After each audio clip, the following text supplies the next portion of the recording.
All right, guys, welcome back to part 2. So now that we have the engine out of the rail buggy, we are going to go ahead and start tearing the engine down, getting everything off of it, hopefully splitting the case, and getting ready to rebuild it. I did get all my parts in to rebuild it, but I'll show you guys that when we go to rebuild it. So for today, we're going to go ahead and start taking everything off of it, getting it down to the bare case, and splitting it apart. So let's get started.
All right, you can see on my pulley here, I have TDC. So that's top dead center, but I want to make sure it's the compression stroke, which means I want to make sure cylinder 1 back here, is all the way out. Piston 1 is all the way out. So the way we're going to check that is get it to roughly top dead center. And we're gonna watch cylinder 1, the rocker arm. We're gonna watch it while we rotate this back and forth, just slightly. So watch these two. So I'm moving it, and you can tell those are not moving at all. So now, let's come over to 3 back here.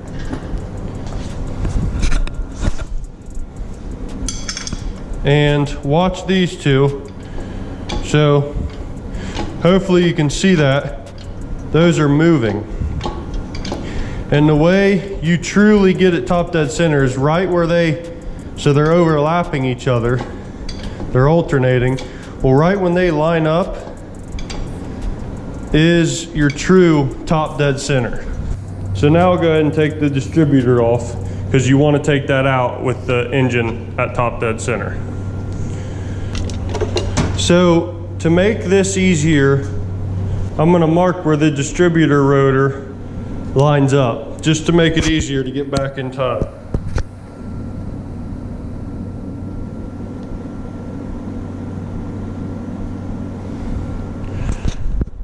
So I've got 2 marks there to show where that was. So when I'm putting it back together, it'll be easier to get in time. And I'm also gonna mark the distributor housing over here with the block to show where that was.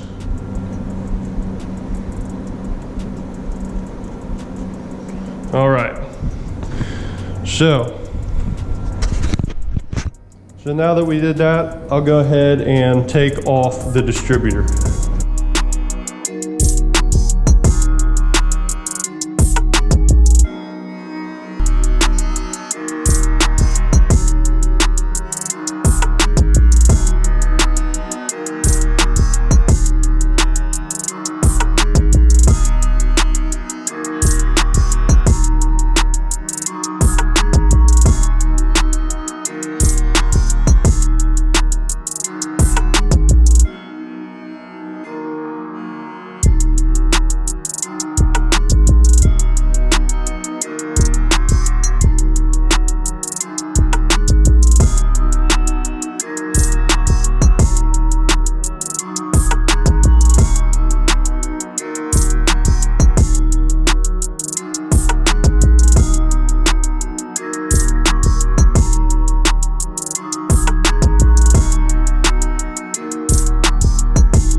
All right guys, so unfortunately my GoPro SD card filled up and I'm having a problem with the other SD card. So I'm on my phone now. So what I started doing after my GoPro quit was I started taking the jugs off. All I did was I just kind of separated the seal down there by just wiggling it. Anyway, so it don't matter which cylinder you start with, but I said before that I wanted to keep the jug halfway on the piston so I could still get to the wrist pin but leave the piston in the jug. So later on I didn't have to compress the springs to put it back in the jug. But anyway, I had a little bit of a brain fart on that because I'm still gonna have to take 2 of the jugs all the way off so I can get to this side of the wrist pin. So anyway, what I'm gonna do is I'm gonna take this jug off and then take this wrist pin out. Now, OEM wrist pins, there's a clip in here, like a little ring you gotta compress and pull out.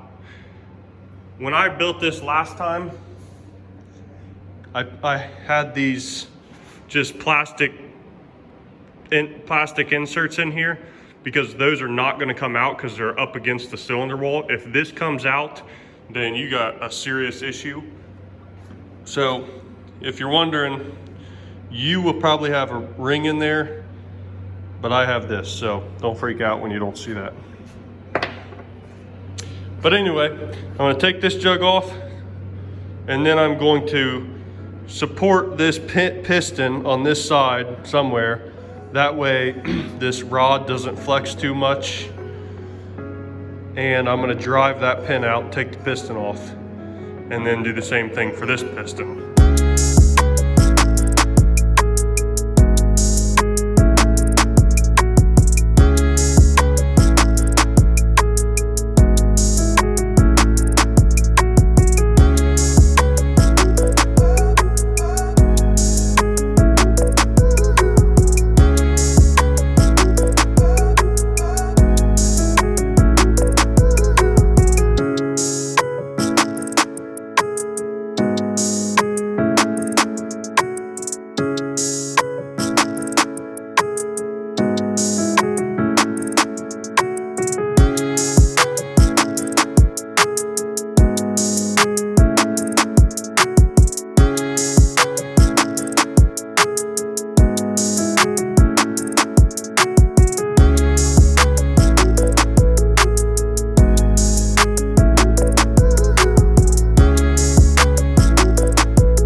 So we are ready to split the case. Actually, I still have to take the oil pump out, but I got all the pistons out. There's the rods. I didn't really show you, but the pistons look good. The inside of the jugs look good, which they should, because this is pretty much a fresh rebuild already. But so we're basically down to the bare case, and next we're gonna go ahead and split the case, and well, we're gonna take the oil pump out and split the case. And then the next video after this one will be the rebuild.